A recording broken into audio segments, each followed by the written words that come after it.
সব কাপড় চোপড় নোংরা, কার বালছেরো ঘরে বসে? একদিন কাপড় কাচিনি তার জন্য এত কথা, আজকেই বাপের বাড়ি চলে যাব। আরে যা, কে বারণ করছে তোরে? হ্যালো মা, তোমার জামাইয়ের সাথে ঝগড়া হয়েছে, 6 মাসের জন্য তোমাদের কাছে আসতেছি। অন্যায় করছে জামাই, সাজা দিবি জামাই রে, আমাদের দিবি কেন?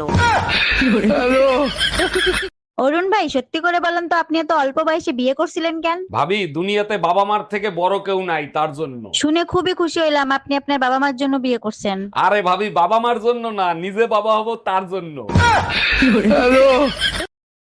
এই অনিল আমার কাছে টাকা পায়, বারবার করে ফোন করছে, বলে দাও তো আমি বাড়িতে নেই। হ্যালো। হ্যালো বৌদি, দাদা কোথায় গো? না, দাদা তো বাড়িতে নেই, বাইরে গেছে। কি বলছো, বাড়িতে দাদা নেই? ইস, আমায় ডাকুনি কেন?